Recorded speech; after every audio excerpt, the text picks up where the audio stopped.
My name is Liana, and I need to tell you about two people who are going to make you deeply uncomfortable, because they're both you, one version of you that's quietly winning, and one version that's losing without even knowing it. Same city, same age, late 20s, both earning right around $74,000 a year, the national median, identical on paper in every way that should matter. Person 1 is in a dealership parking lot on a Tuesday evening signing paperwork on a truck he didn't plan to buy, sitting across from a salesman who kept repeating that the $767 monthly payment was less than his daily coffee habit, which wasn't true, but by hour 3 of the process he had stopped doing the math, and now he owns a truck he didn't need with $340 in savings, a credit card sitting at $6,400, and a payment that's going to follow him for 6 years on something that loses value. Every single day he drives it. He's not irresponsible, he's not reckless, he's not stupid, he's just doing exactly what the average American does, and that is precisely the problem. Person 2 is at her kitchen table on a Wednesday morning, laptop open, coffee hot, no alarm set, because she took the day off, not because she's wealthy, not because she inherited anything, not because she got lucky, but because she built the kind of financial structure that gives her options. 4 months of expenses sitting in a high-yield savings account, a Roth IRA she contributes to automatically every single month without thinking about it, and a car she's owned outright for 2 years. No payment, no interest, no drama. She doesn't post about any of this, doesn't look the part, doesn't perform well for anyone. She just sleeps 8 hours a night without running mental math at 2 in the morning, and the difference between those two people is not income, not luck, not timing, not a windfall. It is 15 specific behaviors and a handful of financial truths that most people will go their entire lives without understanding, and today I'm going to walk you through all of them because the gap between knowing about money and actually doing money is where most people's financial lives quietly fall apart, and I refuse to let that happen to you. Here's the first thing I need you to understand before we go any further. We have been culturally conditioned to believe that average means fine, that normal means okay, that keeping up means you're winning. And none of that is true. Average in America in 2026 means 68% of people living paycheck to paycheck. It means the majority of adults cannot cover a single $1,000 emergency without going into debt. It means the average person has watched hundreds of hours of financial content, saved the posts, bookmarked the articles, nodded along to the advice, and their bank account reflects none of it, and that gap, the gap between what you know and what you actually do, is the single most expensive gap in personal finance, because knowing compound interest exists and letting compound interest work for you are two completely different things separated by one specific behavior, starting, and the cost of that gap, the cost of understanding something intellectually but never embedding it into your actual life, is measured in decades of slower progress and millions of dollars of unrealized potential.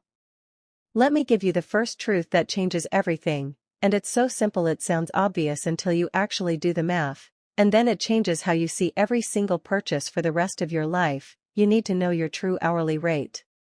Not your salary divided by 40 hours, your actual hourly rate, because those numbers are not the same thing and the difference is enormous.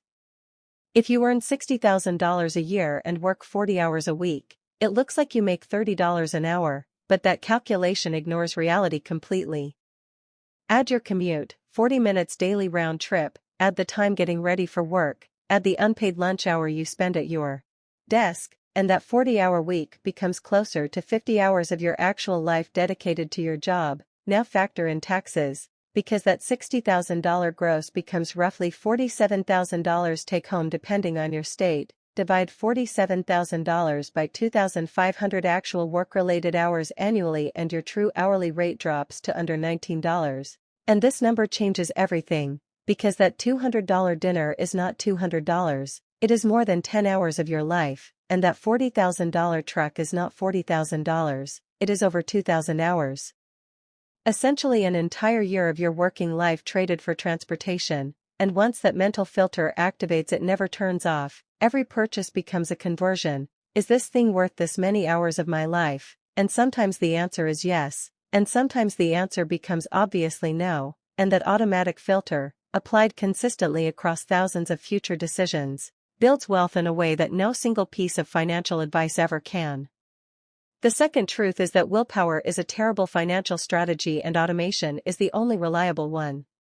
Research consistently shows that automatic savers hit their savings targets dramatically more often than manual savers, and the psychology is straightforward. Money you never see in your checking account doesn't feel available to spend, but money you have to manually transfer always competes with every other desire you have in that moment. So here's what this looks like in practice. On payday, before you make a single decision, a predetermined percentage of your income moves automatically to savings and investment accounts. You set it up once in about 15 minutes, and then it runs forever without requiring attention or willpower or discipline or any of the things we're told we need but actually don't. In 2026, most banks and employers make this completely trivial. You can set up automatic transfers from checking to savings, have retirement contributions deducted before you ever see the money, schedule recurring investments into brokerage accounts, start at 10% of take-home pay if you can, start at 5% if you can't, start at 3% if that's where you are. The specific percentage matters far less than the automation itself,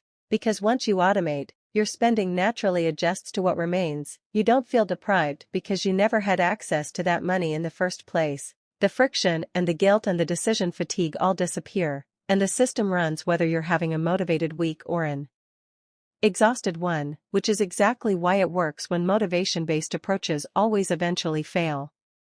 Now I want to introduce you to a concept that most people think they understand but almost nobody actually applies consistently, and it's the difference between an asset and a liability. And I don't mean this in a complicated accounting sense, I mean it in the most practical daily decision sense possible. Everything you spend money on either puts money into your pocket over time or takes money out of your pocket over time, and learning to see every purchase through that lens before you make it is one of the most powerful financial habits that exists.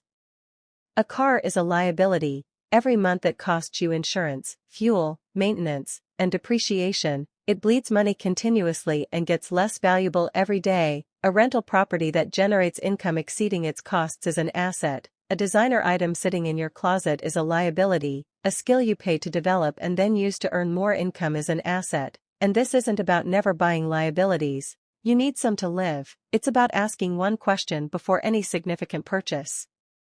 Will this put money into my pocket over time or take money out? And if it takes money out, is it worth the ongoing cost? Because this simple question, applied consistently over weeks and months and years, gradually shifts your spending toward things that build wealth and away from things that deplete it without requiring you to be perfect, without requiring massive lifestyle changes, just requiring you to ask the question.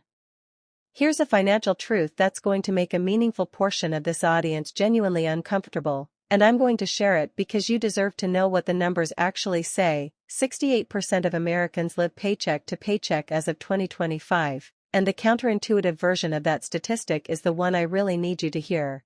50% of people earning over $100,000 a year live paycheck to paycheck. Goldman Sachs found that 41% of people earning between $300,000 and $500,000 describe themselves the same way, meaning high income does not automatically create financial stability. In a lot of cases it just creates higher cost obligations that demand high income indefinitely. The treadmill speeds up and you never get off, and this is where lifestyle creep becomes the sneakiest wealth destroyer that exists, because it never feels like a trap when you're in it. Every upgrade feels earned. Every expense feels justified. The lease upgrade becomes a necessity, the nicer apartment becomes a necessity, and suddenly you're earning 4 times what you earned 5 years ago and somehow still one missed paycheck away from stress. And the antidote is deceptively simple. When your income grows, before you let your lifestyle grow to match it, ask yourself what your savings rate is, and if it hasn't grown proportionally with your income, then lifestyle creep has already moved in and started paying rent from your future. Let me show you something that changes how you see the biggest financial decision most Americans will ever make, because almost nobody runs these numbers all the way through, and the gap between what people think home ownership costs and what it actually costs is one of the most expensive financial blind spots in America. Imagine you're buying a $450,000 home in 2026, right around the median U.S. home price. You put 20% down, that's $90,000. You finance $360,000 at 6.5% on a 30-year fixed mortgage, and your principal and interest payment is approximately $2,275 per month. which seems manageable until you understand that on that $360,000 loan over 30 years you will pay roughly $458,000 in interest alone, not $458,000 total. $458,000 just in interest on top of the $360,000 you borrowed, meaning you will send the bank approximately $818,000 for a house that cost $360,000 to finance, and that's before property taxes, which nationally average about $4,950 per year. And homeowners insurance, and maintenance, and repairs, which financial planners benchmark at 1 to 2% of the home's value annually, meaning on a $450,000 home that's $4,500 to $9,000 per year in upkeep that most buyers never budget for, covering a new roof, HVAC replacement, water heaters, foundation issues, all the things that are not hypothetical. They happen to virtually every homeowner across a 30-year period. When you added all up the true all-in monthly cash outflow on that $450,000 home, runs $3,500 to $4,500, of which in the early years only a small fraction is actually building any equity because of how mortgage amortization works. In the first year, roughly $23,400 of your $27,300 in annual payments goes straight to the bank in interest. By year 5 you've made 60 payments totaling roughly $136,500 and your loan balance has only dropped to $337,000. You've paid down $23,000 in principal over 5 years while paying $113,500 in interest, and I'm not saying don't buy a home, I'm saying run the numbers honestly before you do, because the version of home ownership that builds wealth looks very different from the version most people are being sold right now.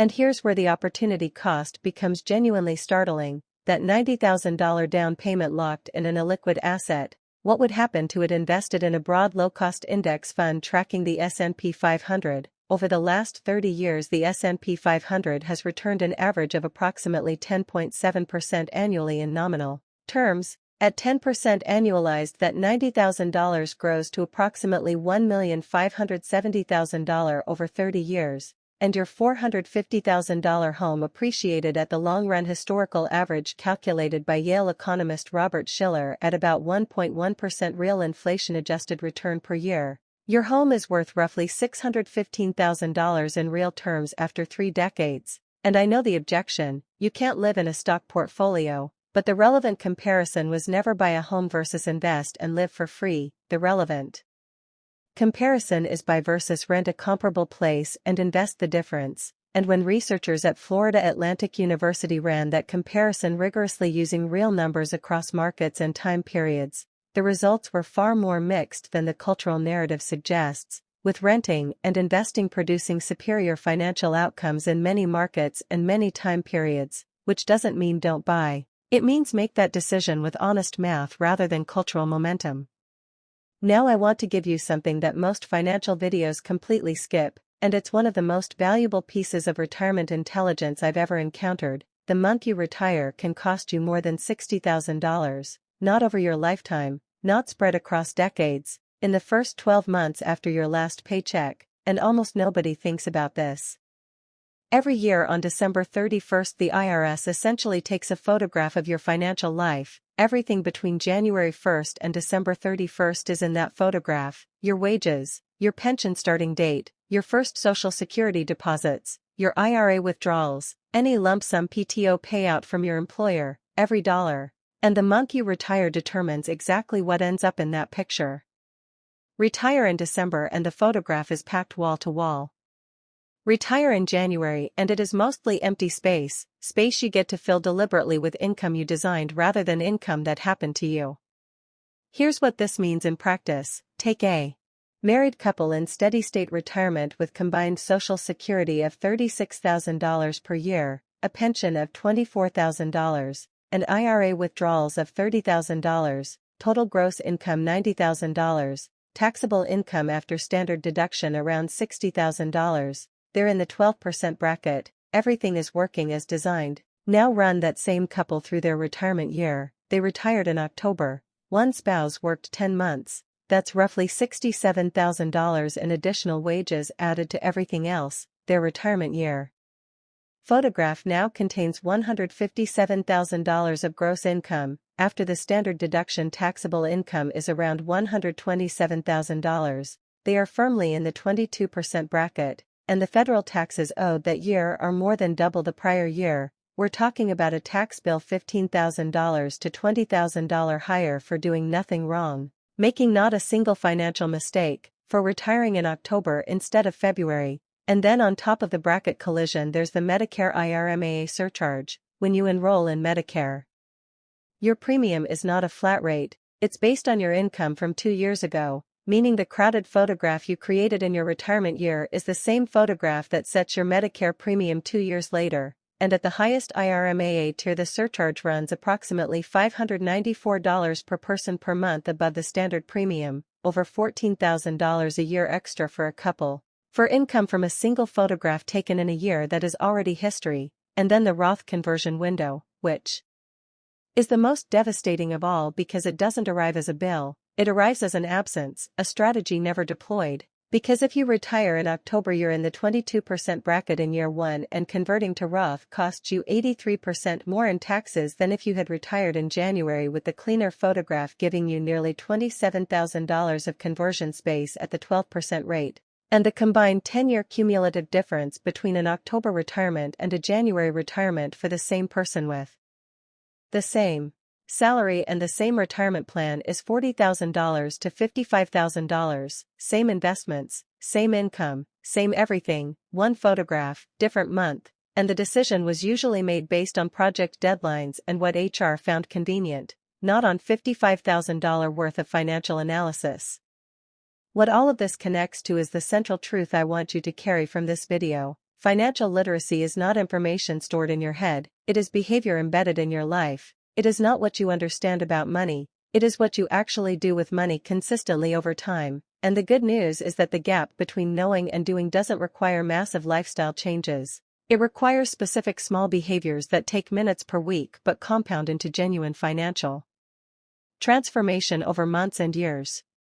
Your monthly money check-in is one of them. Pick one day each month, block 30 minutes, make it pleasant, coffee and a comfortable spot. During those 30 minutes you do 3 things. Review your spending from the previous month without judgment, just observe the patterns, check progress on your financial goals with a simple thumbs up or thumbs down on each one, and set one specific achievable focus for the coming month, not 10 goals, not a financial overhaul, one focus, because one target is the difference between clarity that actually produces action and an overwhelming list that produces guilt. And 30 minutes once a month, 6 hours per year, creates more genuine financial progress than hundreds of hours of passive content consumption because it converts information into behavior.